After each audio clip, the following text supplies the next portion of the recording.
Hello guys, কেমন আছেন সবাই? আশা করি প্রত্যেকে ভালো আছেন। আজকে আমি আবারও চলে এসেছি আপনাদের নতুন গল্প শোনাতে। আজকের গল্পটি হলো সুকুমার রায়ের লেখা গরুর বুদ্ধি। এটি একটি ছোট গল্প এবং খুব মজাদার গল্প।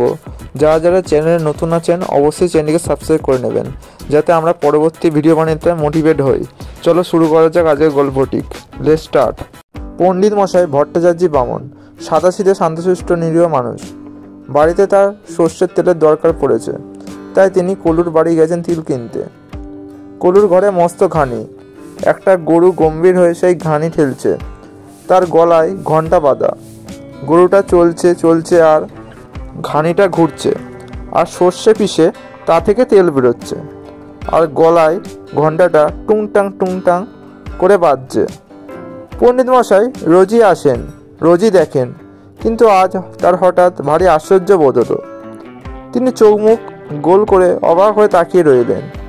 তাই তো, এটা তো ভারী চমৎকার ব্যাপার। কলুকে জিজ্ঞাসা করলেন, ওহে কলুর পো, ও জিনিসটা কি হে? কলু বলল, আজ্ঞে ওটা ঘানি গাছ, ওতে তেল হয়। পণ্ডিত মশাই ভাবলেন, এটা কি রকম হলো? আম গাছে আম হয়, জাম গাছে জাম হয়, আর ঘানি গাছের বেলায় তেল হয় মানে কি? কলুকে আবার জিজ্ঞাসা করলেন, ঘানি ফল হয় না? কলু বললে, সে আবার কি? পণ্ডিত মশাই টিকিতে হাত বুলিয়ে ভাবতে লাগলেন, তার প্রশ্নটা বোধহয় ঠিক হয়নি, কিন্তু কোথায় যে ভুল হয়েছে সেটা তিনি ভেবে উঠতে পারলেন না। তাই খানিকক্ষণ চুপ করেও তারপরে বললেন, তেল কি করে হয়? কলু বলল, ওইখানে সর্ষে দেয় আর গরুতে ঘানি ঠেলে, আর ঘানির চাপে তেল বেরোয়। এইবারে পণ্ডিত মশাই খুবই খুশি হয়ে ঘাড় নেড়ে টিকি তুলিয়ে বললেন, ও বুঝেছি, তৈল নিষ্কাশন যন্ত্র। তারপর কলুর কাছ থেকে তেল নিয়ে পণ্ডিত মশাই বাড়ি ফিরতে যাবেন, এমন সময় হঠাৎ তার মনে আর একটা খটকা লাগলো। গরুর গলায় ঘণ্টা কেন? তিনি বললেন, ও কলুর পো, সবই তো বুঝলুম, কিন্তু গরুর গলায় ঘণ্টা দেওয়ার অর্থ কি? ওতে কি তেল ঝাড়াবার সুবিধা হয়? কলু বলল, সব সময় তো আর গরুর ওপরে চোখ রাখতে পারি না, তাই ঘণ্টাটা বেঁধে রেখেছি। ওটা যতক্ষণ বাজে ততক্ষণ বুঝতে পারি যে গরুটা চলছে, থামলেই ঘণ্টার আওয়াজ বন্ধ হয়, আমিও টের পেয়ে তার লাগাই। পণ্ডিত মশাই এমন অদ্ভুত ব্যাপার আর দেখিননি। তিনি বাড়ি যাচ্ছেন আর কেবলই ভাবছেন, কলুটার কি আশ্চর্য বুদ্ধি, কি কৌশলটাই শিখে জ্বালিয়েছে। গরুটার আর ফাঁকি দেওয়ার জো নেই, একটু থেমেছি কি ঘণ্টা বন্ধ হয়েছে, আর কলুর পো তেড়ে উঠেছে। এই রকম ভাবতে ভাবতে হঠাৎ তার মনে হলো, আচ্ছা গরুটা যদি এক জায়গায় দাঁড়িয়ে দাঁড়িয়ে মাথা নাড়ে তাহলেও তো ঘণ্টা বাজবে, তখন কলুর উপর টের পাবে কি করে?